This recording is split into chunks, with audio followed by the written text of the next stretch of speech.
Bitta milliy qo'shiq bor. Husning guli tobuldi jahon mulkida paydo shu parizod. O'zbekistonliklar, anjarliklar Qodirjon deb aytishadi. Abu Ali ibn Sino dedi. Tibbiyot sohada boshlig'i shu odam bo'ladi. Misol uchun o'zbeklar kattalarga hurmat beryapti, to'g'rimi? Kichkinalarga nima? Izzat beradi.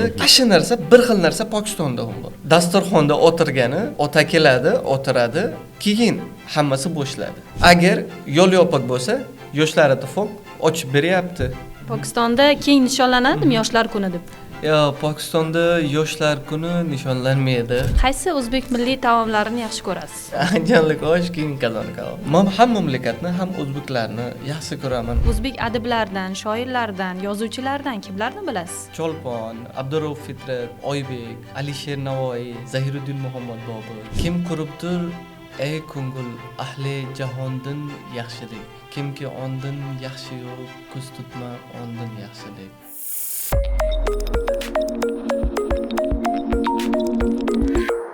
Assalomu alaykum hurmatli do'stlar. Milliy dialog loyihasining navbatdagi soni orqali sizlar bilan yana birgamiz. Ayni damda Cho'lponning til yashasa millat yashaydi degan iborasini yoshimiz o'tgan sari, ulg'aygan sari chuqur anglab his qilib boryapmiz.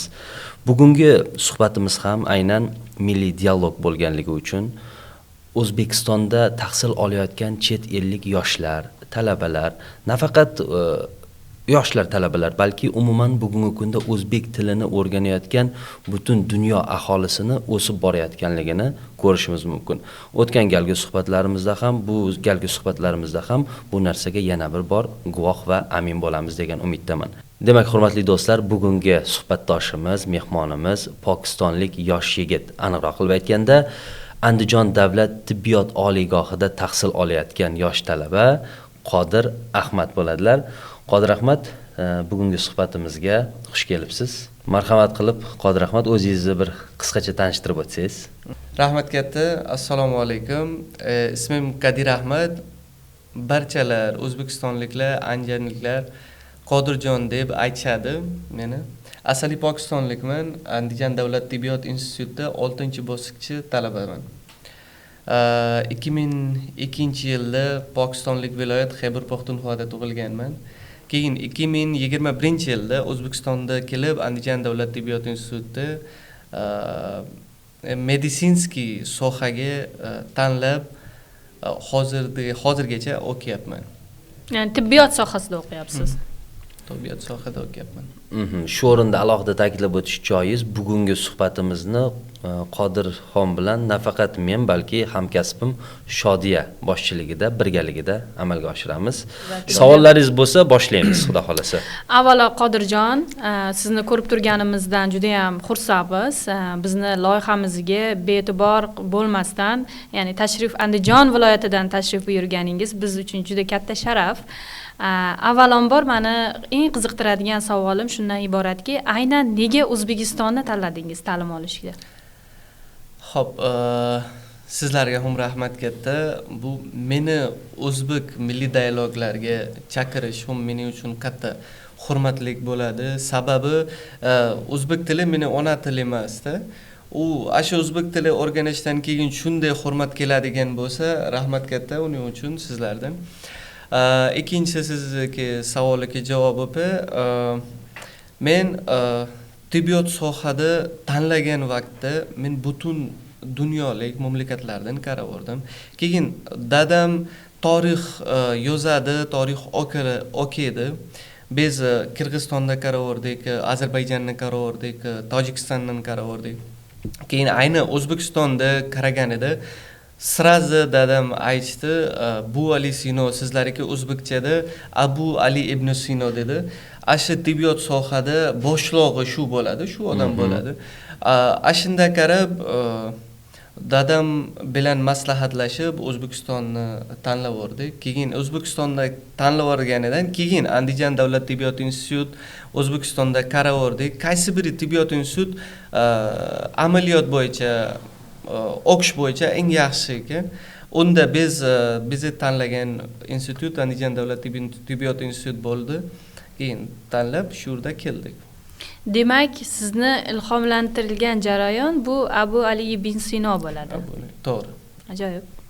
Yaxshi, zo'r. Yaxshi. Endi birinchi mana shu o'qishga kirganingizda, O'zbekistonga kelganingizda o'zbek tilini qanchalik bilardingiz-u, mana oradan 5 yil, 6 yil o'tib qanchalik darajada o'sdi. Nazarimda mana bugungi kunda O'zbekistonda tahsil olayotgan o'zbek yoshlaridek gapira olyapti nazarimda. Savol yana bir bor ta'kidlab o'taman. O'zbekistonga birinchi kelganingizda qanchalik darajada bilgansiz o'zbek tilini va oradan 5 yil, 6 yil o'tib qanchalik darajada o'sdingiz? O'zingizda qanaqa bir o'sish his qildingiz? Xo'p, kelgan paytlarda o'zbekcha umuman bilmagan edim. 0%. Bilimi 0% edi. Shurda kelib, jicha odamlar bilan, o'zbeklar bilan aylantirib, ular bilan tadbirlarga borib, do'stlar ko'paytirib, undan keyin o'zbek tilida jicha nima bo'ldi? Sizga kuch berdi. Kuch berdi, shu narsa menga kuch berdi. Keyin salpin o'rganib keldim. Hozir agarchi gaplashganida, agar 100% gaplashganiga kelmagan bo'lsa, lekin 100% tushunib olaman o'zbek tili. Hozirgacha paytlarda. Tushundim. Hozir mana Pokiston bilan O'zbekiston o'rtasida qanaqa o'xshash jihatlar bor siz uchun? Misol uchun erish tuyulmaydi, qanaqadir bir holatlar, voqealar yoki jarayonlar. Qanaqa bir o'xshashlik tomonlari bor O'zbekiston, Pokiston o'rtasida? Til bo'yichami yoki umumiy? Umumiy. Birinchi til bo'yicha aytaveramiz. Bizniki tilda Pokistoncha bilan O'zbekchada nima o'xshashlar ko'p. Misol uchun sizlar aytasizlarda abu-havo, daraxt aytasizlarmi, qalampur, bodring, sabzavotlarda boshqa ko'pdir so'zlar bor. Menimcha mentasi so'zlar bo'lsa, Pokiston til bilan o'xshaydi. Keyin O'zbekistonda adabiyot, pokistonlik adabiyotlar bilan ko'pdir o'xshaydi. O'zbekistonlik yashash, pokistonlik yashash bilan ko'p o'xshaydi. Shu narsa oldin bilmas edik. Shurda kelganidan keyin biz bilib oldik, o'zbeklar pokistonliklar bilan ko'pdir o'xshayapti. Ularga oilaviy o'xshayapti. Ularga, misol uchun, o'zbeklar kattalarga hurmat beryapti, to'g'rimi? Kichkinalarga nima? Izzat beradi kichkinalarga. Shu narsa, bir xil narsa Pokistonda ham bor. Kattalarga hurmat, kichkinalarga izzat. Keyin sizlarga oilavida katta odam ota bo'ladi, to'g'rimi? Bizda Pokistonda ham oila boshi ota. Dasturxonda o'tirgani ota keladi, o'tiradi, keyin hammasi boshlaydi. Undan oldin boshlanish mumkin emas. Shunday shu narsalar, ko'pdir narsalar biz bilan o'xshaydi. Qodirjon, mana siz O'zbekistonda tahsil olayapsiz, O'zbekistonda yashayapsiz va yana bir savol bor. Menda shunaqa savol borki, ya'ni o'zbek milliy qadriyatlarini qayerda his etdingiz? Ya'ni qadriyat o'zi nima? O'zbek milliy qadriyatlarini menda yo'q qilgan, agar aytsa to'g'ri bo'ladi. Nimaga deb men aytganman, o'zbek milliy odamlar, o'zbek odamlar ovqatlarga o'tirganda billa o'tiradi. Billa ovqat yeydi. Keyin kattalarga hurmat beradi. Keyin boshimda do'ppa turibdi. Ashahum milliy qadriyatda ichida keladi bo'lsa kerak. Albatta. Shu narsalarga men rosa xursand bo'laman ko'rganida. Chunki butun dunyoda agar qaragan bo'lsa, hech qanaqa mamlakat yoki ko'pdir mamlakat aytsiz, shunaqa o'zi milliy qadriyatlarga, milliy narsalarga qaramay qo'ydi. Lekin O'zbekistonda, butun O'zbekistonda aylantirmaganman, lekin Andijonda har yil qarayapman-da. O'zi milliy qadriyatlarni unutmayapti, milliy qadriyatlarni ushlab yuryapti. Har yilni qaytib o'ziz farzandlarga beryapti, shu narsalar beryapti, ko'rinyapti. Biz xorijlar ham o'rda ko'rib, shu narsalardan rosa xursand bo'lyapmiz. Ajoyib, juda ham ajoyib. Aynan to'g'ri ta'kidladingiz. Ya'ni dunyo bo'ylab har bir davlat, har bir mamlakat o'zini milliy qadriyatlarini, o'zini odatlarini saqlab qolish uchun harakat qilyapti. Chunki dunyo globallashyapti. Globallashgan jarayonda aynan o'z qadriyatlarini saqlab qolish bu juda ham oson ish emas. Aynan mana shu maqsadda bizni ham loyihamizning asosiy maqsadi ham, ya'ni o'zbek milliy qadriyatlarini, O'zbekistonda tahsil olayotgan xorijlik yoshlar bo'ladimi, mutaxassislar bo'ladimi, ular bilan birgalikda ularni fikrlarini olgan holatda mana shu jamiyatimizga yetkazishdan iborat. Juda ham ajoyib javob bo'ldi. Malkamov, sizda ham qanaqadir savollar bormi? Ya'ni sizni o'ylantiradigan savollar tug'ilyapti. Bir til bilgan odam bitta odam. Ikki til bilgan odam ikkita odam deydigan gap bor. Shuni qaytaray. Bir til bilgan odam bitta odam. Ikki til bilgan odam ikkita odam. Endi shu o'rinda savol, bugungi kunda siz nechta til bilasiz? Va bularni ichida o'zbek tilini bilish darajangiz nechinchi o'rinda turadi? Xo'p, baribir birinchi pok o'zingizni tilingizni bilsangiz kerak. O'zingizni tili men o'zi eng yaxshi biladigan tilimi pushtu til. Pushtu. Ikkinchisi til Pokistoncha, urdu til deymiz. Hindcha bilaman. Pokistoncha, hindcha o'xshaydi, faqat yozishgacha bizniki boshqacha. Gapirish bizniki bir xil ekan. Keyin Pokistonda 37 ta til bor. Pokistonda 37 ta tillardan men 12 ta tillar bilaman. Keyin yana ikkitasi til qo'shirdim ashu ichida O'zbekistonda kelib. O'zbekistonda kelib o'zbekcha yozish, o'zbekcha gapirish, o'zbekcha tushuntirish. Ashu bilaman, keyin rus tilini ancha-uncha tushuniraman. Hozir ingliz tilichi? Ingliz tili bizniki davlatniki, nima ikkinchi tilda u aniq bilaman.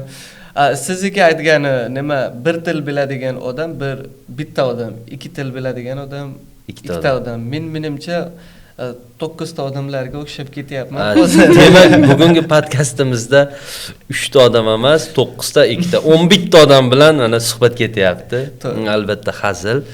Demak, bugungi kunda 9 ta til bilasiz. 9 ta til. Shuni ichida o'zbek tili nechinchi o'rinda turibdi sizda? Hozirgi agar qaraymiz, ingliz tilidan o'zbek tili yaxshi bo'lib ketdi meniki. Sizniki? Ancha yaxshi. Ingliz tilida menda C1 bor edi, lekin ingliz tilida hozir 6 yildan umuman faqat o'zbekchada gapiryapman. Chunki his kelyapman, uni yaxshi ko'ryapman, shuning uchun o'qituvchilar bilan, domlar bilan, do'stlar bilan, ko'pdir odamlar bilan faqat o'zbekchada gaplashib xohlayman. Shuning uchun o'zbekcha inglizchadan o'rin oldi. Mana shu Andijonga keldingiz, Andijon davlat tibbiyot universitetida o'qiyapsiz. Mana shu o'qish jarayonida sizga rahbariyat, ya'ni universitet rahbariyati qanaqa yordam berishyapti? Andijon davlat tibbiyot institutida kelganidan oldin meniki esimda shu narsa yo'q edi. Shu yerda shunchalik yordam beradigan odamlar bor. Misol uchun bizga rektorimiz o'zbeklarga qaragandan qarab bizni xorijlarga ham qarayapti. Har doim bizga amaliyotlar bo'yicha, bizniki darslar bo'yicha, bizniki o'qituvchilar bo'yicha rosa harakat kelyapti. Biz iltimos keladigandan keyin iltimosdan oldin bizni asha sharoitlar bajarib beradi. Keyin rahbarlarimizdan, rektorimiz, prorektorlarimiz, dekanlarimiz hammasi asha tibbiyot soha bo'yicha bizga rosa yordam beryapti. Asha to'g'risi narsalardan agar aytgani bo'lsa, keyin biz hozir 6-kurs bosqichi talabamiz, chunki unda bizga amaliyot bo'yicha ham rosa yordam beryapti. Chunki agar biz o'zi beronta bo'lmasaga borib o'zi tomonidan nima olamiz, hech kim ishonmaydi-da. Bu chet el odam kelib qanday bizniki bo'lmasa-da nima kelishi mumkin emas. Ashu bo'yicha rektorlarimiz, prorektorlarimiz, dekanlarimiz rosa yordam berishadi. Urda borib biz bilan nima ko'radi, ular bilan gaplashaveradi. Undan keyin nima kasallar bo'yicha bo'lnisalarga olib ketib yoki bironta odamga aytadi, ular olib ketadi, bizni urda tashlaydi, biz urda kasallardan keyin undan keyin bizniki ustoz bizniki domlardan telefon kelib so'raydi, bizdan telefon kelib so'raydi. Bizda Hammasi yozib yaxshimi so'raydi. deb, ha. Hammasi yaxshi ketyaptimi? Qanday o'rganish bo'ldi? Bugun nima o'rganib ketdinglar? Nima yangilik bo'ldi sizlarga? Ashida 10 dan 10 ball beramiz ularga. Demak, sizni ta'lim jarayoningizda, ya'ni universitet rahbariyati tomonidan ancha ishlar amalga oshirilayotgan. Bu juda ham yaxshi, chunki aynan xorijlik talaba yoshlar uchun universitetda tahsil olayotganda, universitet tomonidan ularga yordam berilishi bu ularni yanada mamlakatda o'zini begona his qilmaslikka yordam beradi. Bu juda ham yaxshi. Ya'ni, masalan, men aytmoqchimanki, O'zbekiston Yoshlar ittifoqi juda ko'pchilik biladi. Juda ko'p yoshlarimiz bilishadi. O'zbekiston Yoshlar ittifoqining har bitta universitetda yoshlar yetakchisi bor. Ya'ni yoshlar yetakchisining vazifasi aynan mana shu universitetda tahsil olayotgan yoshlarni bo'sh vaqtini mazmunli o'tkazishdan iborat. Bundan tashqari juda ham ko'p loyihalar amalga oshiradi. Yoshlar yetakchisi, ya'ni universitet yoshlar yetakchisi Andijon davlat o'sha tibbiyot universitetini yoshlar yetakchisini taniysizmi? Ya'ni qanaqa ishlaysiz ular bilan? Qanday loyihalar amalga oshirasiz? Yaxshi taniyman, zo'r qilib taniyman. Zo'r qilib. Chunki men o'zim tibbiyot sohasidan tashqari tadbirlarga, musobaqalarga, sport bo'yicha, qo'shiqlar bo'yicha, zakovat bo'yicha, har doim narsa bo'yicha ko'pdir tadbirlarga ham qatnashamanda, har doim joyga Yoshlar ittifoqi yetakchi Fayzullo aka deymiz, Andijon davlat tibbiyot institutiga ko'p yordam beradi, har doim tadbirga keladi, har doim tadbirga bizga yordam beradi. Bitta telefon kelamiz, aka shu yordam kerak bo'lsa, sразу qilib o'zi qo'limda keladigan yordam beradi. Keyin bizdagi tibbiyot sohada ham yordam beradi. Agar bironta nima bo'lsa, sразу aka shunday yordam beraverasiz. Ya'ni shaxsiy qanaqadir bo'lsa ham yordam berishadi. Berishaveradi, har doim berishaveradi. Unda Fayzulla akaga ham 10 ball beramiz. 10 ball beramiz, unda ularga ham juda ajoyib. Shu o'rinda alohida ta'kidlab o'tish kerak, Milliy dialog loyihamiz O'zbekiston Yoshlar ittifoqi hamda Respublika Ma'naviyat ma'rifat markazi hamkorligida amalga oshirilmoqda. O'ylaymanki, juda ham qiziqarli va tomoshabinlar uchun manfaatli suhbat bo'lyapti. Shu o'rinda yana bir savol, mana bugungi kunda o'zbek tilini yaxshi o'rgandingiz. Aynan tibbiyot yo'nalishini o'zbek tilida o'rgandingiz ko'proq. To'g'ri. Oldingi, bundan keyingi rejalar qanaqa? Tibbiyot yo'nalishida O'zbekistonda faoliyat yuritmoqchimisiz yoki chet elda yoki o'zingiz vataningizda? Xo'p, ya'ni o'zbek tilini mevasini ko'raylik-da biz endi. Xo'p. Men hozir bitiruv yildamiz. Rejamda o'zi shu yerda qolishi bor. Shu yerda qolmoqchimiz. Hozir magistratura bo'yicha dokumentlar topshiryapmiz. Xudo xolisa agar magistraturada kirgani bo'lsa, magistraturada yana 3 yil shu yerda o'qib, keyin rejada shu yerda qolish xohlaymiz, agar taqdirda bo'lsa. Bizdagi Pokistonda bitta gap bor. Taqdir bo'lsa, olib ketaveradi, taqdir bo'lsa, qolaveradi. Endi shu o'rinda o'zbeklarda ham bitta gap bor. Dunyoni men kezmayman, rizqim kezadi. Ya'ni rizqim qayerda bo'lsa, men ham shu yerdaman. Rizqim qayerda bo'lsa, men shu yerda bo'laman. To'g'ri. Rejada biz insonlar reja qilamiz. Boshqa oldin keladigan kelajaklik narsa shu taqdirda yozgan, ko'ramiz. O'zi reja bor, lekin shu yerda qolishgan. Demak, O'zbekistonda qolib faoliyat yuritmoqchisiz. To'g'ri. Bugungi kunda o'zi pokistonliklarni qanchadir foiz O'zbekistonda bormi? Ko'pchilikni tashkil qiladimi? Ya'ni O'zbekistonda faoliyat yuritayotgan, u xoh tibbiyot yo'nalishida bo'lsin, xoh talaba bo'lsin, tahsil olayotgan yoshlar bo'lsin, ishlayotganlar bo'lsin, bormi, ko'pmi? Bor. Andijonda menimcha 300 dan oshiqroq talabalar bor. Pokistondan. Keyin bizdagi Andijon davlat tibbiyot instituti 1300 dan oshiqroq talabalar bor. Undan 300 ta oshiqroq talabalar pokistonlik. Qolganlar Hindistonlik, Koreyalik, 9 ta davlatlardan menimcha talabalar bor. Keyin butun O'zbekistonda agar qaradigan bo'lsa, Samarqandda, Buxoroda, Toshkentda ishlaganlar, talabalar ko'p, oilavilar ham bor. Ko'rganman shu yerda oilavilarni. Demak, hozir siz pokistonliklar O'zbekistonda ko'p bo'ladigan bo'lsa, aynan ularga xizmat qilishingiz ham manfaatli bo'ladi. To'g'ri. Til tomonlama Albatta, ularga albatta. yordam berish, tibbiyot tomonlama ularga yordam berish, yo'nalish yo'l ko'rsatishda ham ancha asqotadi. Shu hozir ham beryapmiz, yordam beryapmiz ularga. Men Andijonda 2-3 oilavilarni taniyman. Ular pokistonlik, ular o'zbekcha bilishmaydi. Qachon kasal bo'lsa, men ularda borib doralanaman. Siz oilangiz 6-bosqichli talaba hozirdan doralanyapti, shu.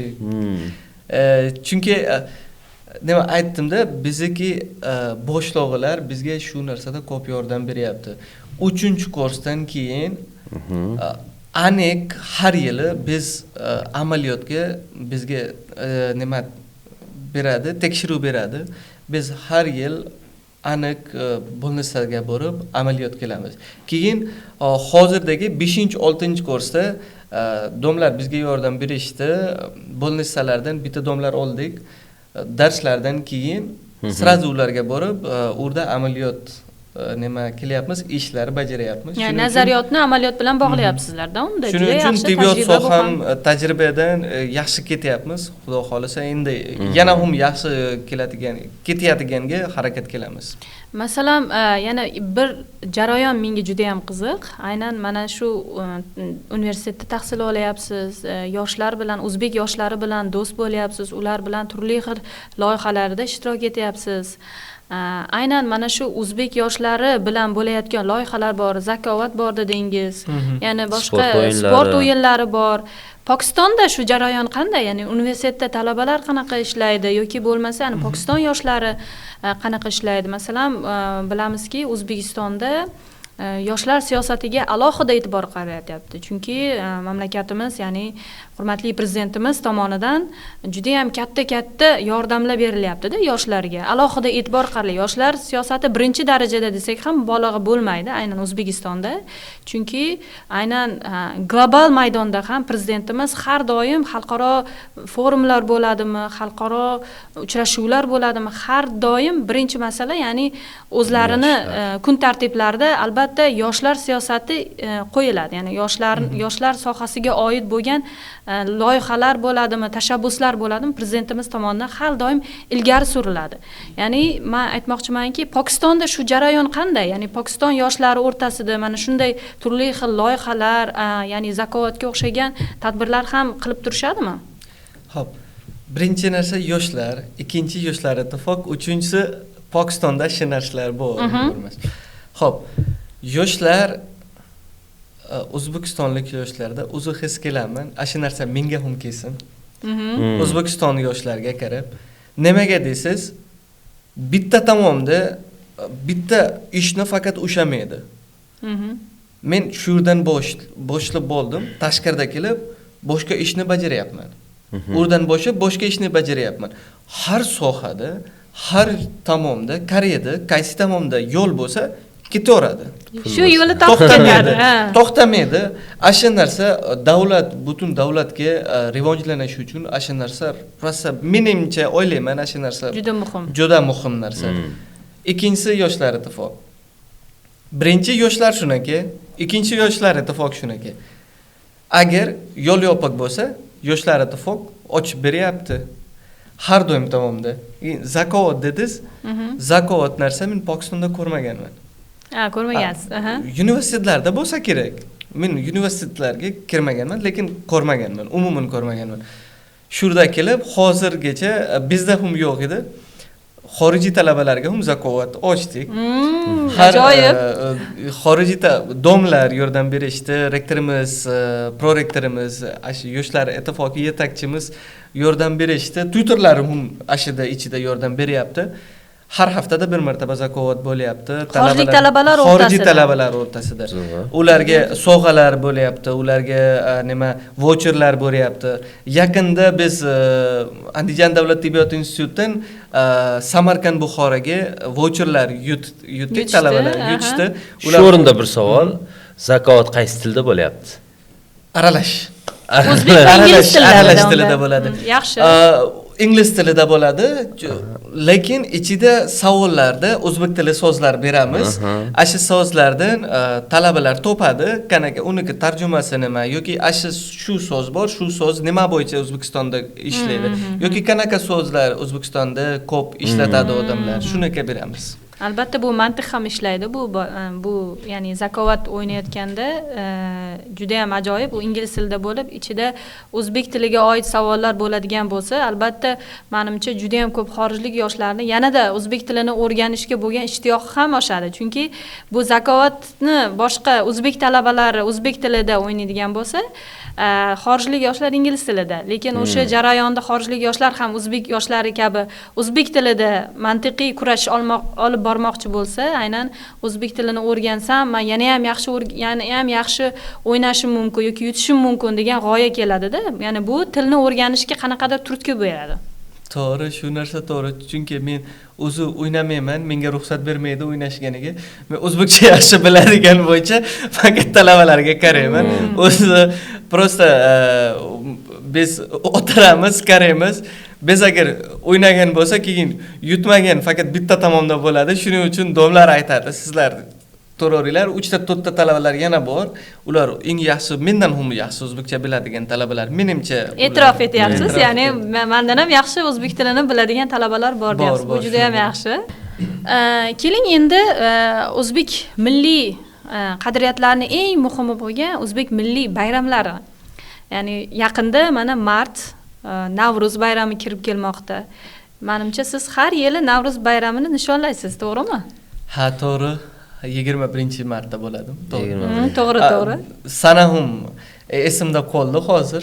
Har doim har yil Navruz bayrami bizniki yotoqxonada bo'ladi. Andijonda har doim Oilaviga borasiz, urda bo'ladi. Bolnitsaga borasiz, urda bo'ladi. Hamma joyda Navruz. Hamma joyda Navruz nima bo'ladi? Menimcha Navruz degani, bu bayram degani odamlarni to'plagan bayrami bo'lsa kerak. Ya'ni hammani bir joyga jamlagan. Chunki har yil qarayapmiz, Navruzda odamlar topib, bizniki yotoqxonada ishlagan xodimlar, kattalar, kichkinalar farqi yo'q. Studentlar, o'zbek, rus, pokistonlik, hindistonlik to'plab samolyot sumalak pishiladi. Bolnisaga boramiz, bizga nima beraveradi? Sumalak pishilamiz. Beronta oilaviga boramiz, urda sumalak pishilamiz. Aniq rektorimiz har 21-martda yotoqxonaga keladi. Prorektorlarimiz keladi. Dekanlarimiz keladi, talabalar topib, biz urda sumalak pishilib, ertalabdan kechgacha, keyin hammasiga bitta piyola-piyolalarni berib, hammasi yeb, urda qo'shiqlar aytib, raqsga tushib, kayfiyatlarim yaxshi ketib, keyin qaytaveradi hammasi. Bu siz aytdingizki, mana shu nima deydi, universitetda demak har yili 21-martni ana yotoqxonada nishonlaysizlarmi? Har yil ham yotoqxonada, chunki biz darsga ham boramizda. Bolnitsalarga, yotoqxonalarga, institutlarga har doim joyga bo'ladi. Meniki qaraganiga qayerga borsak o'sha yerda Navruz ko'p. Oilaga boradimi, yotoqxonaga boradimi, ishxonagami? To'g'ri. Endi O'zbekistonda bir 10 ga yaqin bayramlar bor. Shularning ichida sizga eng yoqqani Navruz bo'layaptimi shunda? Navruz. Yana qaysi bayramlarni bilasiz? Yana bayramlardan Zahiruddin Muhammad Boburning tug'ilgan kuni. Shu ham o'zbeklarga bayram. Alisher Navoiyga tug'ilgan kun bayram. Albatta.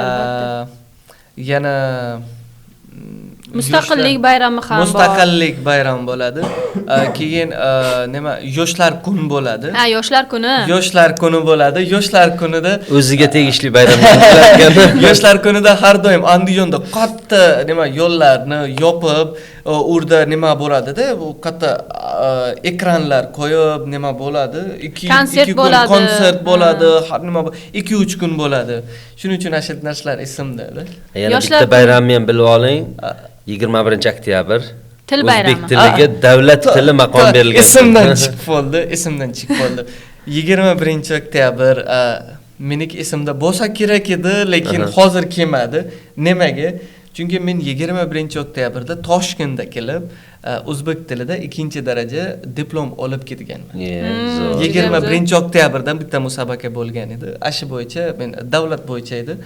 Xorijiy talabalar, xorijiy fuqarolar bo'yicha ichida bo'lgan edi. Unda 2-daraja diplom olib ketganman Andijonga. Ya'ni mana shu narsa ham qanchalik o'zbek tiliga bo'lgan hurmatini, tilni bilish darajasini belgilaydi. Yaxshi. Omadingizni bersin. Bu 30-iyun yoshlar kuni dedingiz, aynan o'sha O'zbekistonda bu 2017-yildan beri keng nishonlanib keladi. Prezidentimiz tomonidan o'sha 2017-yil yoshlar kuni, 30-iyun yoshlar kuni deb e'lon qilindi. Pokistonda qanday? Ya'ni Pokistonda ham yoshlar kuni bormi? Ya'ni bilasizmi, ya'ni Pokistonda keng nishonlanadimi yoshlar kuni deb? Yo'q, Pokistonda yoshlar kuni nishonlanmaydi. Ya o'zi Pokistonda qanaqa bayramlar bor? Mana hozir O'zbekistonnikini ko'rib chiqdik, bayramlarini, boshqasini. Pokistonda o'zi qanaqa bayramlar bor? Pokistonda bizniki bayramlardan birinchi turadigan Hayit bayram bizniki eng birinchi turadigan. Ikkinchisi nima? Bizniki Pokistonda topgani odam Qo'ydi-A'zam Muhammad Ali Jinnayga tug'ilgan kun. Uchinchisi bizniki mustaqillik kun. To'rtinchisi bizniki konstitutsiya yozgani kunda bayram bilan nishonlaydi. Bizda ham bor-ku 8-dekabr konstitutsiya kuni. Bizda ham nima bo'ladi? Shunaqada. Bizda 23-mart bo'ladi. 23-mart. 23-mart bo'ladi. Yana bayramlar ko'p, lekin 6 yildan O'zbekistonda yashayapman. Unutib ketishim mumkin-da. 6 yil orasida Pokistonga borib kelmadingizmi? Borib kelganman. Lekin tadbirlarga to'g'ri kelmaganda, sizlar borganingiz. Tadbirlarda to'g'ri kelmagan. Shu yil ham borganida, o'tgan yil, uzr, 25-yilga borganida akalariga to'ylariga qaytgan borganman, lekin o'rda bitta nima bo'lgan, pandemiya bo'lgan edi. Shuning uchun to'g'ri. Asha tadbirlarga, asha narsalarga to'g'ri kelmas edim. Asha pandemiyada dadam rosa xursand bo'ldi mendan. Shu yerda kelib O'zbekistonda ta'lim o'qib, shu yerdan nima ilm olib, Pokistonda borib 800 dan tepasi kasallarni davorilib, ularni yordam berdim. Dadam shu narsadan rosa xursand bo'ldi, chunki tibbiyotda o'qigan talaba kasallarda yordam bera olmaydi. Keyin dadam meniki nima amaliyot bilan xursand bo'ldi. Keyin aytishdi, siz to'g'ri kelgan edingiz, o'sha paytlarda O'zbekiston tanlaganda.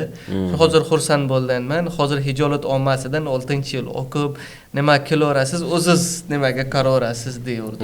Demak, sizni O'zbekistonga kelishingizga, aynan o'sha nima deydi, xorijiy davlatda tahsil olishingizga ota-onangiz juda ham xursand va ular sizni tanlovingizni hurmat qilishadi. To'g'ri. Bugungi kunda o'sha ota-onangiz, yaqinlaringiz qayerda istiqomat qiladi? Oilavi ikki mamlakatlarda yashayapti. Pokistonda ham Arabistonda yashayapti. Saudiya Arabistoni. Saudiya Arabida yashayapti. Keyin menga o'zi nimadan, yurakdan shurda qolmoqchiman. Keyin Pokistondan agar kimdir keladigan bo'lsa, yoki Arabistondan keladigan bo'lsa, ularga aytamiz, kelavringlar. Nimaga? Hozir O'zbekiston shu darajada rivojlanyapti. Asha bo'yicha tibbiyot soha ham srazi teskari ketyapti uning bilan. Boshqa mamlakatlarda, oldindan rivojlangan mamlakatlarda biz agar qaraymiz, ular unaqa ko'p yoshlarga, unaqa ko'p talabalarga nima bermaydi? Imkoniyat bermaydi. Ular qaraveradi, kim yaxshi bo'lsa olib ketaveradi. Qolganlar qolib ketaveradi. O'zbekistonda hammasidan birlashib olib ketyapti. Ashi bilmagan odamlar olib ketmayapti. Birinchisi o'rgatyapti, keyin olib ketyapti. Shu narsa bo'yicha o'ylayman, agar kimdir shu yerda kelib nima o'rganish bo'yicha, ishlash bo'yicha agar keladigan bo'lsa, yaxshi ketadi ular bo'yicha. Mana yaqinda 5-fevral kuni O'zbekiston rahbariyati Pokistonga tashrif buyurdi. Ikki tomonlama uchrashuvlar bo'ldi. Va shu uchrashuvda o'tgan yildagi hisobotlarni ko'rganimda 500 million dollarga yetgan ekan savdo aylanmasi O'zbekiston va Pokiston o'rtasida. Ya'ni bundan tashqari hozirda O'zbekistonda 230 ga yaqin qo'shma korxonalar, ya'ni Pokiston va O'zbekiston o'rtasidagi qo'shma korxonalar yoki Pokistonning o'zini tadbirkorlik sohasida amalga oshirayotgan korxonalar faoliyat yuritayotgan ekan. Va ya'ni prezidentimiz tomonidan yana juda katta tashabbuslar ilgari surildi. O'sha aynan Pokiston va O'zbekiston madaniy rishtalarini yanada kengroq bog'lash va O'zbekiston kunini Pokistonda nishonlash kabi tashabbuslar ilgari surildi. Bundan tashqari, ya'ni men aytmoqchimanki, sizni o'zbek tilini o'rganib, tibbiyot sohasida o'rganganingiz ham bu sizni katta yutug'ingiz deb o'ylayman va keyingi keladigan talaba yoshlar bo'ladimi, mutaxassislar bo'ladimi, ularga siz eng katta yordam ko'rsatuvchi inson bo'lasiz. Chunki aynan o'zbek tilini o'rganib, ularga qo'shimcha, ya'ni ularni mana shu O'zbekistonda yashashiga yoki o'sha moslashishiga bu katta yordam beradi. Yana o'zingiz ham ta'kidlab o'tdingizki, ya'ni pokistonlik yoshlarmi, talaba yoshlar bo'ladimi, O'zbekistonga kelmoqchi bo'lgan, ya'ni turizm sohasida bo'yicha ham kelishi mumkin. Pokistondan bo'lishi mumkin-da. Turizmda bo'lishi mumkin. Shu yerda joylar, chiroyli joylar ko'p, tarixiy joylar ko'p, chiroyli joylar ko'p. Men aylantirganman. Yana ham nima bor, rejadan bor, xudo xolisa boshib aylantiramiz tarixiy joylarga. Tarixiy joylarni aylantirasiz. Yana menda shunday savol borda. Bizni nafaqat talaba yoshlar kuzatadi, balki aynan tadbirkorlar ham kuzatadi. Ya'ni yosh tadbirkorlar bor. O'zbekistonda yildan-yilga yoshlarga katta e'tibor berilgan sari yosh tadbirkorlar ham ko'paymoqda.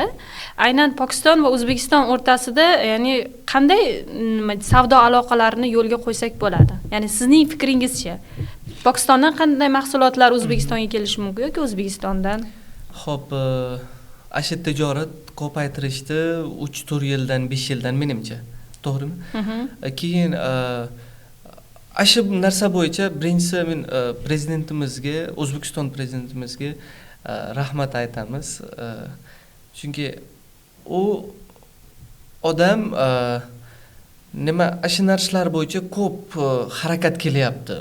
Mamlakat do'stlik bo'yicha, hamkorlik bo'yicha rosa harakat qilyapti. Keyin bizda ham o'tgan yil Andijonda kelgan edi prezidentimiz. Orada biz xorijiy talabalar bilan uchrashuv bo'lgan edi. Viloyat hokim bilan uchrashuv bor edi. Viloyat hokimga ham katta rahmat aytamiz. Shunda Andijon viloyat hokimiga bizga tibbiyot sohasida rivojlanib beryapti Andijonda. Prezidentimiz yaqinda menimcha Andijon davlat tibbiyot institutiga katta binolar, bo'lnisalar qurilib beryapti. Hozir paytlarda hokim ham qurilib beryapti. Unda katta rahmat aytamiz. Ikkinchi sizlarga nima narsalarda tijorat mumkin Pokiston bilan O'zbekistonga? Xo'p, kiyimlar Pokistonda olib kelsiz, shurda nima bo'ladi? Sotish kerak. Chunki yaqinda Pokiston O'zbekiston hamkorlik ketyapti-da. Unda pokistonlik shurda kelib ko'p yashash mumkin. Shunday o'ylaymiz, O'zbekistonda kiyimlar Pokistonda olib ketish kerak. Shurdan odamlar o'rda ham ketish mumkin. Ikki mamlakatlarga aralash. Keyin shu yerda ikkinchi darajada restoranlar ochish kerak. Pokistonlik. O'zbekistonda ochish kerak. Pokistonda ham o'zbek restoranlari bormi? Pokistonda hozirgacha yo'q ekan. U ochish kerak. Agar bo'lsa ham mumkin, lekin men ko'rmaganman. Siz bilmaysiz, men bilmayman. Bo'lishi mumkin, chunki o'zbeklar borda, Pokistonda ko'p o'zbeklar bor. Asha narsa men Pokistondan kelib bitta narsa sog'inaman-da. O'siz avqat. Har bir Siz davlat o'zini har milliy bir davlat, ovqatini to'g'ri. sog'inadi, to'g'ri. Shunday agar o'zbeklar ham Pokistonda boradi, 1 yil, 2 yil, to'g'ri yashayapti, 3 yil yashayapti, ular ham bitta narsa sog'inadi. Ovqatini sog'inadi. Ovqat. Shuning uchun shu narsa almashtirish kerak. Pokiston bilan O'zbekistonga O'zaro almashtirish- hamkorlikni Ha, yo'lga qo'yish kerak. hamkorlik almashtirish kerak. Yoki bironta shunaqa joy bo'lishi mumkin, qaysi joyda u ham o'zbek, ham pokistonlik narsalar, ikki xil narsalar topish mumkin. Asha bitta mal ochish kerak, kimda pokistonlik, o'zbekistonlik nima narsalar, hamma narsalar. Nima qo'yish mumkin.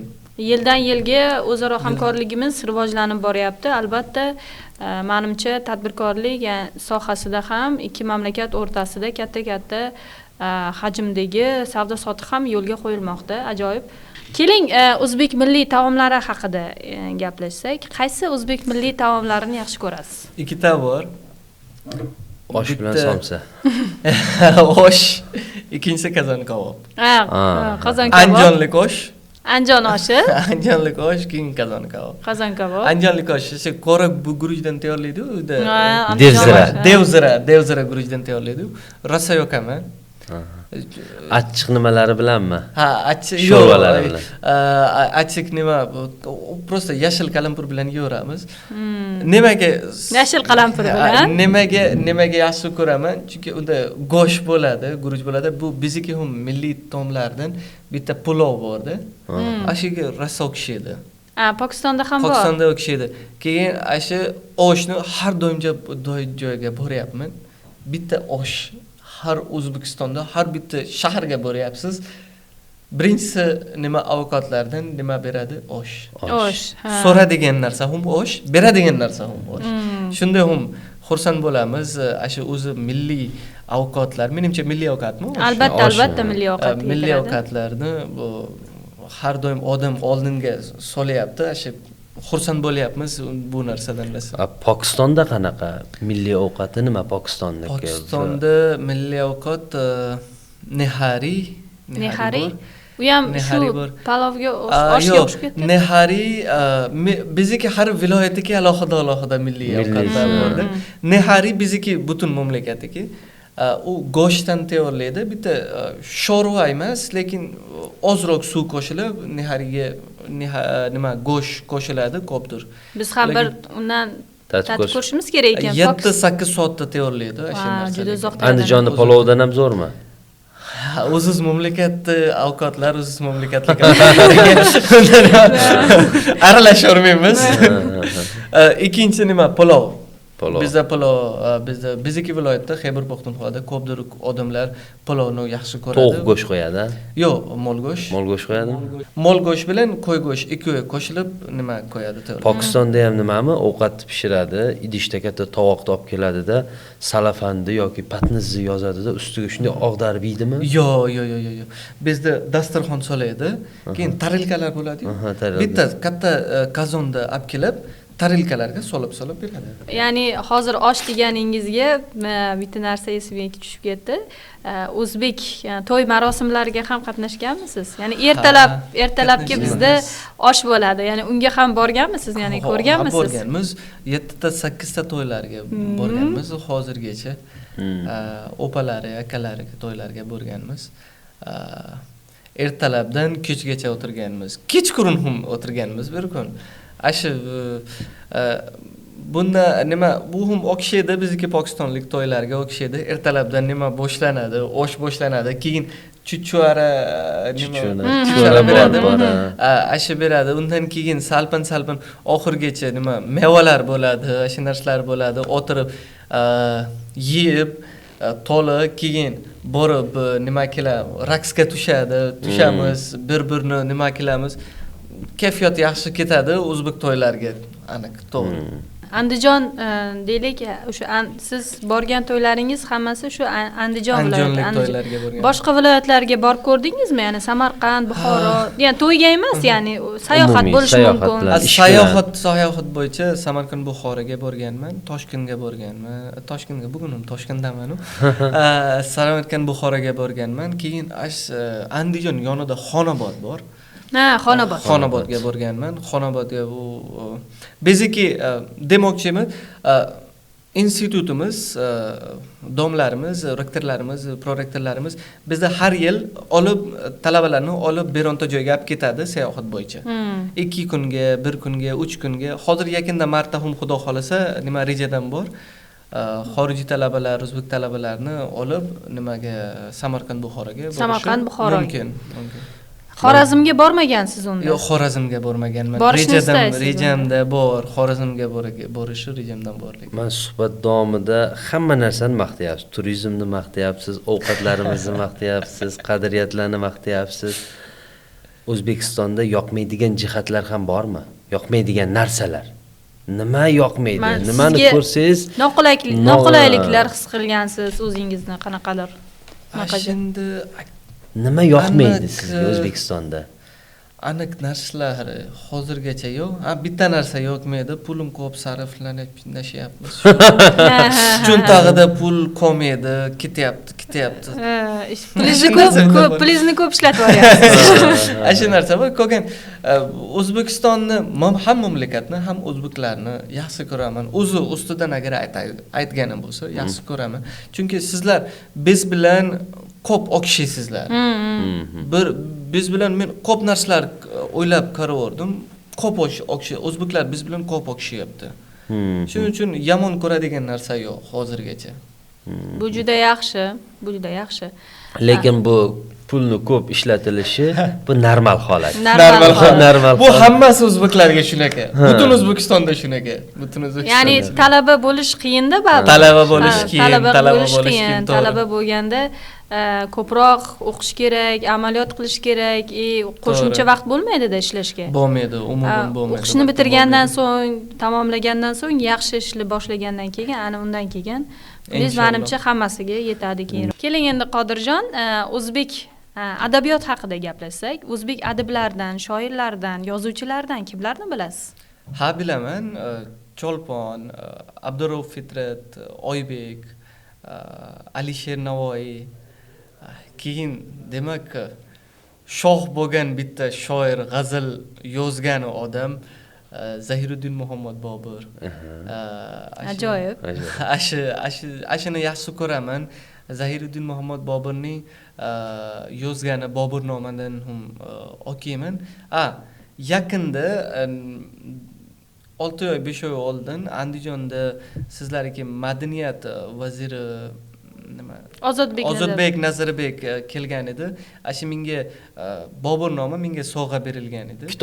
Kitobini sovg'a berilgan edi. Ashi sovg'adan hozirgacha she'rlarni o'qiyapman.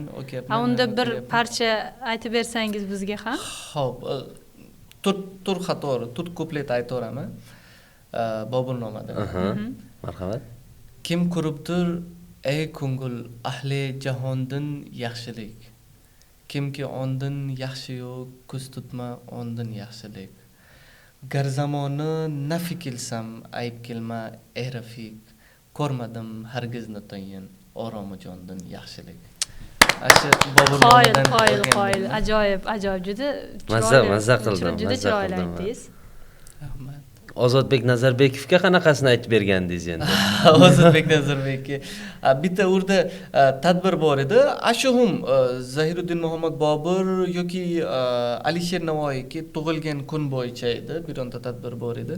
Urda ashullar aytdik, she'rlar aytib berdik. Keyin undan keyin ashu vazirimiz nima xursand bo'ldi, chaqirishdi, so'rash qo'ydi, nima berdi, kitobda nima imzosini qo'ydi. Kelajakda duolar kelib berdi. Siz kelajakda yaxshi eng katta odam bo'lgani bo'lsa, rahmat deb ketishdi. Yaxshi, xursandman. O'zbek yana ajoyibda, mana shu tadbirlar deyapsiz, ishtirok etyapman deyapsiz. Bu juda yaxshi-da, bu nima deydi, O'zbekiston madaniyatiga kirishib ketish deb aytiladi-da. Ya'ni qiyinchiliklar hech qanaqa sizga qiyinchiliklar bo'lmadimi? Ya'ni boshida aytdingiz, til bo'yicha boshida biroz qiyinchiliklarga duch keldingiz, lekin o'zbek tilini o'rganganingizdan so'ng bu jarayon yana ham osonlashdi siz uchun, to'g'rimi? To'g'ri, birinchisi kelganida jicha kiyinganman. Chunki O'zbekistonda faqat ruscha, o'zbekchada gapiradi-da odamlar. Biz inglizcha biladigan mamlakatlardan keladigan odamlar kiyinilamiz. Biroz qiyinroq, albatta. Lekin salpin o'zbekcha, o'zbek tili o'rganib bo'ldim. Undan keyin narsalar salpin kamaytirishdi. Hozirgacha menimcha hozir ham jicha bo'lsa kerak bironta joyda, lekin menimcha yo'q bo'lib ketishdi. Ham amaliyotda, ham bo'lnisalarda, ham har tomonlama o'rganyapsiz ham o'zbek odamlar tilini. bilan, ham do'stlar bilan, ham oilavilar o'tirgani bilan, hamma tomonlar bilan hozir menimcha yumshoq bo'lib ketdi hamma narsalar menga. Chunki o'zbek tili bilaman, shuning uchun umuman kiyinilmayman hech qanaqa joyda. Do'stlar dedingiz, o'zbek do'stlaringiz bormi? Yo, ular nechta? Rosa ko'p do'stlar bor. Sizlarga aytganim birinchi narsa edi, yoshlari to'foq degan narsa edi. Yoshlar, butun yoshlari to'foq. Sizni do'stlar.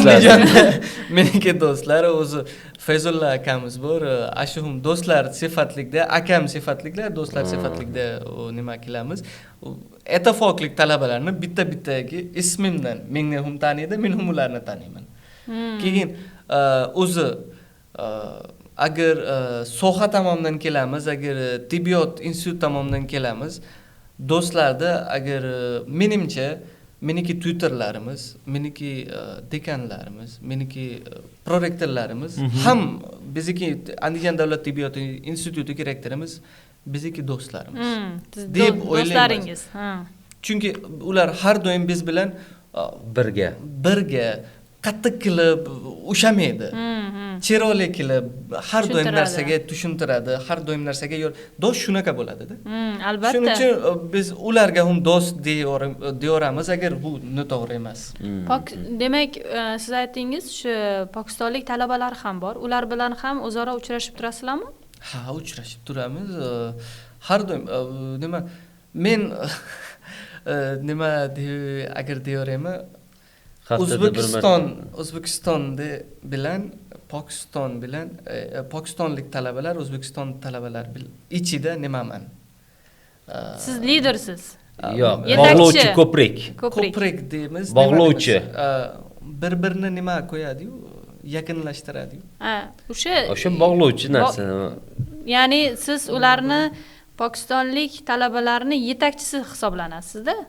Shunday deysiz bo'ladi. Men o'zi O'zbek yoshlar ittifoqi bo'yicha koordinator deb ishlayman. Xorijlik talaba yoshlarga qaraysiz. Xorijiy talabalar bo'yicha o'ziz yetakchi bo'lib ishlayapmiz.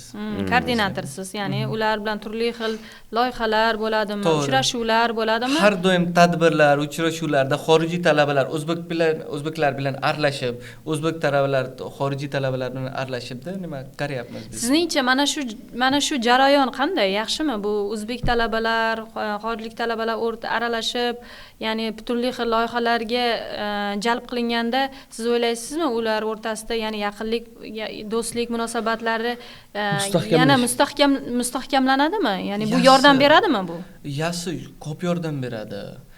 Misol uchun, men agar sizlar bilan bugun o'tirmagan bo'lsa, ertaga bironta joyga qaramagan bo'lsa, biz bir-birini qaramasidan ketaveramiz.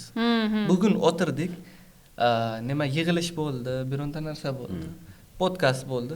Ertaga tashqarida biron odamlar bir-birini qarab, uzoqdan bir-birini tanib, nima ko'ramiz. Shunday, shu narsa, bir xil narsa biz urda ham qo'yapmiz.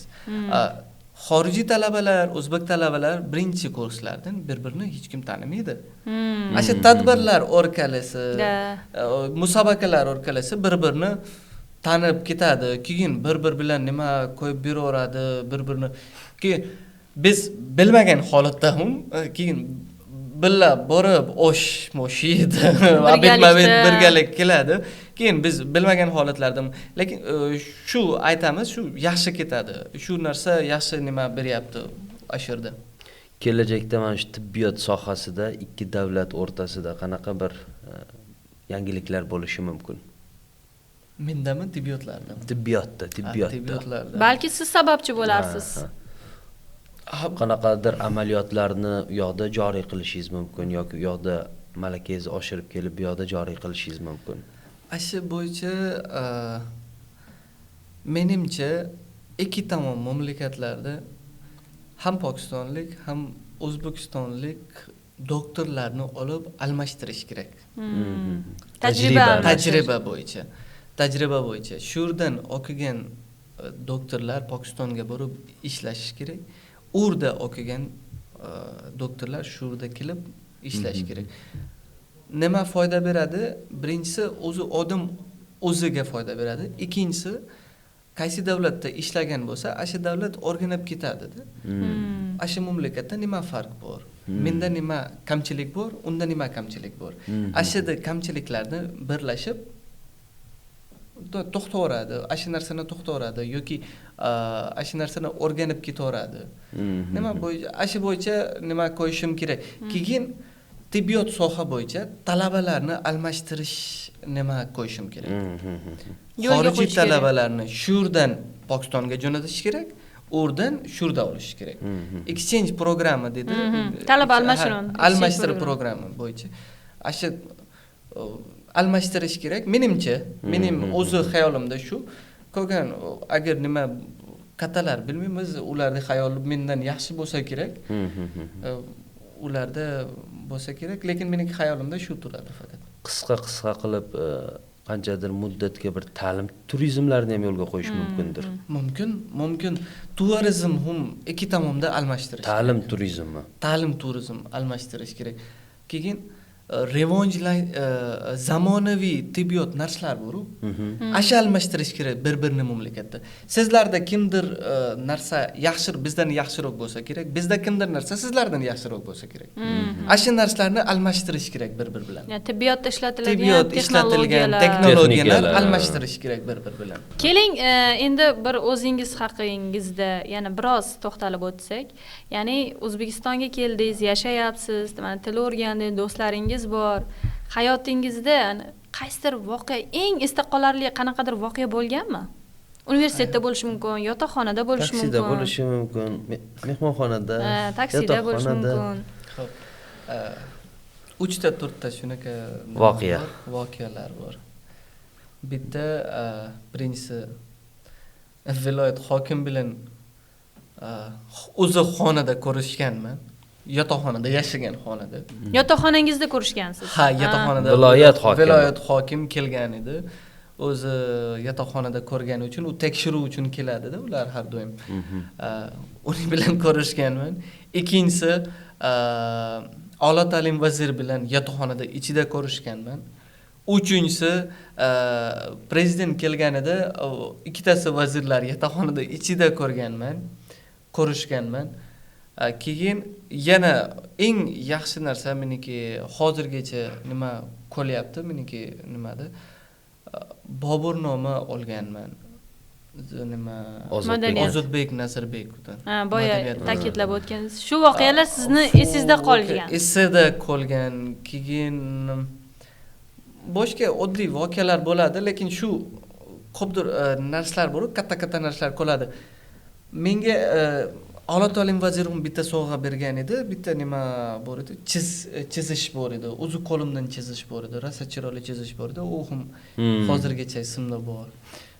Lekin u chizish kim yo'qotib ketishdi mendan kimdir joyga. Topilmadim, Pokistonga borib qaytdim, topilmadim, qaytgan. Siz uni Pokistonga olib ketganmidingiz? Ketgan edim, esimda bor edi, olib ketaman dedim. Bu yerda qolgan. Lekin bu yerda qoldi, bironta joyga qoldi. Esizdan chiqib ketgan. Esidan chiqib ketdi. Mayli. Egasiga buyursin. Agar taqdirda bo'lsa qaytib keladi. Endi o'zbek opalarimiz bor, ular aytishdi, mayli sizda kelajakda undan ko'p narsalar kelaveradi, siz yo'latolmay turing deb. Endi o'zbek tilini yana nima qilasizmi, mukammallashtirasizmi yoki endi jarayon bilan ketaveradimi o'zi? Men o'ylayman bu rosa boy til. o'zbek tili 100% o'rganish mumkin emas. Menimcha o'zbeklarga ham mumkin emas. Chunki har bitta sinonimlarga 7 ta 8 ta so'zlar bor. So'zlar bor. To'g'ri, to'g'ri. Shuning uchun men harakat qilyapman har doim joyga borib o'zbek tilini yana o'rganyapman, lekin bo'lmayapti. Oxiriga yetolmayapsiz. Oxiriga ketmayapman, chunki har doim joyga borib yana yangi so'zlar eshitaman. Keyin aytaman, aka, bu so'z birinchi martaba, 6 yilda birinchi martaba eshitganman. Asha so'z. Keyin tarjima boshqa kelib agar aytaveradi, keyin esiga tushadi. So'z umuman boshqacha bo'ladi, uniki ma'nosi bir xil bo'ladi. Shuning uchun sinonimlar bilan ishlatilgan bo'ladi. Sinonimlar ko'p O'zbekistonda. Aytilishi har xil, ma'nosi bir xil. O'zbek bugungi suhbatimiz davomida qanaqa yangi so'z eshitdingiz? Eshitgandirsiz? Eshitganman, lekin hozirgi suhbatimizda yangi so'z bo'ldimi siz uchun? Esimdan kelmabdi, chiqib qoldi. Hozir aytadi-ku, oilaviy bo'yicha bitta so'z aytdingiz-ku. Keyin tarjima qilib berdingiz-ku. Istiqomat. Yashaydi. Yashash. Demak, sizga istiqomat degan so'z bugun yangilik bo'ldi. Yangilik bo'ldi. Istiqomatligi. Bu oldin eshitmaganman. Yashash eshitganmisiz? Yashash eshitganingiz. Birgalikda istiqomat qilish, birgalikda yashash, birgalikda hayot kechirish, birgalikda turish, umr guzoronlik qilish. Turish, birgalikda turish ham bor. Shu ko'ring, bitta so'z ma'nosi bir xil, lekin sinonimlari 6 ta. Shunaqa. Undan ham ko'p bo'lishi mumkin. Bundan ko'p bo'lishi mumkin, hozir biz ham bilmaymiz. Shuning uchun aytayapman-da, 100% gacha ketish mumkin emas o'zbek tilida. Mana yuqorida aytib o'tdingiz, O'zbekistonda to'ylarda, tadbirlarda, boshqa yig'inlarda ko'p qatnashganman dedingiz. Bugungi kunda bilasizmi o'zbek milliy qo'shiqlaridan va ayta olasizmi? Endi Madaniyat vaziri bekorga kitob sovg'a qilmagan bo'lsa kerak. Bilaman, aytib beraman. Qaysi biridan aytib beraman? Sizlarga bitta milliy qo'shiq bor. O'zingiz yoqtiradigan. Mustazod degani bitta qo'shiq bor. Menga yoqaman, juda yoqaman shu qo'shiqni. Qolgan qo'shiqlarni bilaman, lekin shu qo'shiqni rosa yaxshi ko'raman. Jonli ozroq ijro etib bera olasizmi? Bo'ldi, nima? Biz bundoq turamiz. Husning guli to bo'ldi jahon mulkida paydo shu parizod. Husning guli to bo'ldi jahon mulkida paydo shu parizod. Solding anishki boshima kulfati savdo kilgil menga faryod. Bilman nasifat odam din noz fanida ko'zlari shahlo kilding man bir bosh ila husninga shaydo jilva kilbijod. Kilding man bir bosh ila husninga shaydo jilva kilbijod. Ajoyib. Qoyil. Qo'shiqni juda ham chiroyli ijro etdingiz. Sizga alohida minnatdorchilik bildiramiz. Ya'ni o'zbek milliy qadriyati, o'zbek milliy qo'shiqlariga bo'lgan sevgingiz albatta bizni ham juda ham lol qoldirdi. Keling, mana yakuniy qismiga kelsak-da, aynan milliy dialog loyihasiga keyingi boshqa xorijiy davlatlardan ishtirok etmoqchi bo'lgan yoshlar bo'ladimi, mutaxassislar bo'ladimi? Ularga qanaqadir kichik bir sizdan qanaqadir bitta so'z qoldirsak. Ya'ni nima tilak tilar edingiz? Men kelajakda keladigan o'zbek biladigan xorijiy do'stlarimizga omad deyman. Keyin o'ylaymanki, ular o'zbek milliy qadriyatlar, milliy madaniyatlarni o'zi ustidan yaxshi qilib o'rgansin. O'zbekiston eshiklar butun dunyo yoshlari uchun ochiq. Hammasiga taklif qilamiz. Shu yerda kelib o'zi ustidan, o'zi qo'limdan keladigan narsalarga bajaroringlar. Sizlarga mamlakatni ko'p yordam beradi shu narsalarda. Juda ham tashakkur, minnatdorchilik bildiramiz ishtirok uchun, mazmunli suhbat uchun va Milliy dialog loyihasini keyingi sonlarida ham nasib bo'lsa sizlar bilan birgalikda suhbatlashamiz degan umiddamiz. Sizlarga ham rahmat katta aytmoqchiman. Meni shu yerda taklif qilgani uchun, meni o'zbek tili bilgani uchun, shu yerda taklif qilgani uchun, chaqirgani uchun rahmat katta aytaman sizlarga ham. Keyin o'ylayman, sizlar ham shunday kelajakda ham yana yoshlarni, yana talabalarni, yana xorijiy odamlarni, o'zbekcha biladigan odamlarni yana chaqirasizlar, uning bilan yana suhbat davom ettirasizlar. Sizga ham rahmat. Sizlarga yetkazmoqchi bo'lganlarimiz buguncha shular. Milliy dialog loyihasining keyingi sonlarida ko'rishguncha. Xayr, salomat bo'ling.